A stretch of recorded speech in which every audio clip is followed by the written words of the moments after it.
Bismillahirrahmanirrahim. Assalamualaikum warahmatullahi wabarakatuh. Kembali lagi dengan Hanastan Channel yang selalu menceritakan untayan kisah para wali Allah. Apa kabar sahabatku semuanya? Mudah-mudahan pada hari ini sahabat dalam keadaan sehat walafiat dan dalam lindungan Allah Subhanahu wa taala. Adapun tema yang kami bawakan yaitu ahli kubur merasa gembira dengan hadiah-hadiah orang hidup. Diceritakan dari Soleh Al-Mari radhiyallahu an, katanya, pada suatu malam Jumat, ketika saya hendak pergi bersembahyang di Masjid Jami, saya melewati suatu perkuburan. Lalu saya duduk di salah satu kuburnya sebentar. Saya tidak sadar rupanya, saya terus tertidur di situ. Dalam tidur itu pula, saya bermimpi melihat seolah-olah semua penghuni kubur sudah keluar dari dalam kuburnya masing-masing. Lalu mereka membuat lingkungan antara sesama mereka dan mereka membincang-bincangkan sesuatu. Di situ pula saya lihat ada seorang pemuda yang pakaiannya sangat kotor duduk di samping kuburnya dalam keadaan susah dan muram sekali. Dia duduk di situ seorang diri, tiada seorang pun yang mau menyertainya. Tak lama datang pula beberapa malaikat. Di tangan-tangan malaikat terdapat dulang-dulang yang penuh dengan cahaya dan ditutupi oleh kain penutup yang bercahaya juga. Maka berlomba-lombalah orang di situ mengambil setiap orang satu dulang cahaya, lalu membawanya masuk ke dalam kubur masing-masing. Kecuali si pemuda yang malang itu, tiada nasib apapun daripada bagian dulang-dulang cahaya itu. Saya terus menuju kepada pemuda malang itu dan berkata kepadanya, "Wahai hamba Allah, kenapa aku melihat kau sangat sedih sekali?" Dia merenungi wajahku, sedang mukanya semakin kecut karena sedih. Kemudian saya bertanya kepadanya lagi, "Dulang-dulang cahaya itu dari manakah datangnya?" Lalu dia menjawab, "Itu merupakan sedekah-sedekah orang hidup kepada orang yang sudah mati dan doa mereka kepadanya. Dulang-dulang cahaya serupa itu datang pada setiap hari Jumat dan malamnya untuk orang-orang yang ditujukan kepadanya." Kemudian dia terus menangis dan sangat sedih kelihatan wajahnya. "Mengapa tiada seorang pun yang mengirimkan kepadamu?"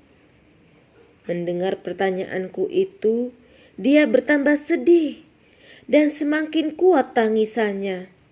Dia menggeleng-gelengkan kepalanya. "Apakah kau tak punya kerabat yang masih hidup?" Tanyaku lagi dengan kasihan. Dia tidak menjawab. tetapi dia mengangguk-anggukkan kepalanya saja. "Kalau boleh tahu, siapakah dia?" tanyaku lagi karena hendak tahu. Mungkin saya dapat membantunya sebab saya masih berada di dalam alam hayat. "Ibu," jawabnya pendek. "Di manakah tempat tinggal ibumu?" tanyaku lagi. Pemuda itu lalu memberitahuku tempat tinggal ibunya dan bahwasanya ibunya itu telah kawin lagi, dan oleh karena terlalu terpaut kepada dunia sehingga dia telah melupakan anaknya yang sudah mati. Tidak pernah dia bersedekah walau hanya Al-Fatihah kepadanya, apalagi untuk menyedekahkan uang atau sebagainya, dan dikhususkan pahalanya bagi anaknya yang sudah pergi itu. Pada esok paginya saya keluar mencari-cari rumah ibu pemuda itu. Saya bertanya ke sana kemari sehingga ditunjukkan akan rumahnya. Lalu saya mengetuk pintu rumahnya, maka keluarlah seorang wanita setengah umur membukakan pintu. Saya memberi salam, kemudian saya memberitahunya tentang mimpiku dari hal anaknya yang malang itu. Setelah mendengar kisah mimpiku, saya melihat ibu itu baru sadar akan dirinya. Matanya meneteskan air pedih yang saya yakin dari sebab keinsafan dirinya. Apabila saya minta izin untuk kembali, ibu itu lalu berkata kepadaku, "Tunggu sebentar." Lalu dia masuk ke dalam rumahnya, membawa sekantung uang dan diserahkan kepadaku, seraya berujar, "Hai Tuan Syekh," katanya, "ini ada 1000 dirham dari uang simpananku.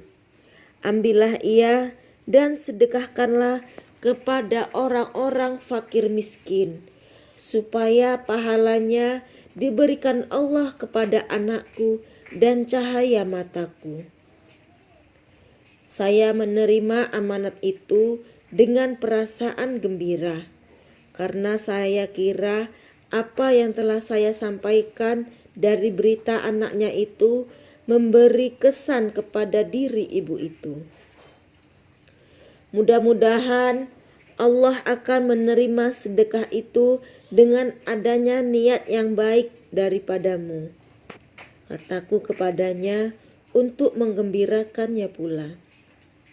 "Ya, mudah-mudahan, dan saya berjanji tidak akan melupakan dia lagi, insya Allah," kata ibu itu. Setelah itu saya kembali ke rumahku dan saya terus membagi-bagikan uang itu kepada orang-orang yang disebutkan dengan niat bahwa pahalanya disampaikan Allah kepada orang yang dituju itu. Apabila datang hari Jumat yang lain, seperti biasa, saya berangkat ke Masjid Jami.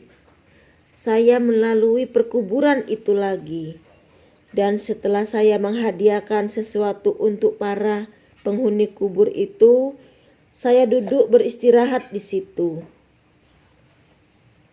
Dan saya terlalai, kemudian tertidur pula. Dalam tidurku, saya bermimpi lagi, suatu mimpi yang sama. Saya lihat semua penghuni kubur itu pada keluar, masing-masing di samping kuburnya. Saya coba mencari pemuda itu, sehingga saya bertemu dengannya. Dan kali ini saya lihat dia berpakaian seragam serba putih bersih. Dia kelihatan sangat gembira ria, Begitu dia melihatku datang, dia segera mendapatkanku dan berkata, "Terima kasih banyak wahai Tuan Syekh," katanya. "Hadiah ibuku yang dikirimkan melaluimu telah kuterima. Hanya Allah sajalah yang akan membalas jasa baikmu ini." Saya tidak dapat berkata-kata lagi karena perasaan gembira telah mengelubungi diriku sehingga menitiskan air mata gembira. Kemudian saya bertanya padanya pula, "Kamu penghuni-penghuni kubur ini senantiasa keluar pada hari Jumat?" "Ya," jawabnya. "Tapi bagaimana kamu tahu hari ini hari Jumat?" tanyaku heran. "Kami tahu dengan isyarat burung-burung yang berkicau di kawasan perkuburan ini," jawab pemuda itu. "Bukankah burung-burung memang selalu ada di kawasan perkuburan ini?" tanyaku lagi. "Ya, memang betul," jawabnya. "Tapi khusus pada hari Jumat, mereka mengucapkan kata-kata salamun, salamun." "Oh, yakni mereka mengucapkan selamat, selamat," tambahku. Pemuda itu mengangguk-anggukkan kepalanya. Mimpiku berhenti di situ.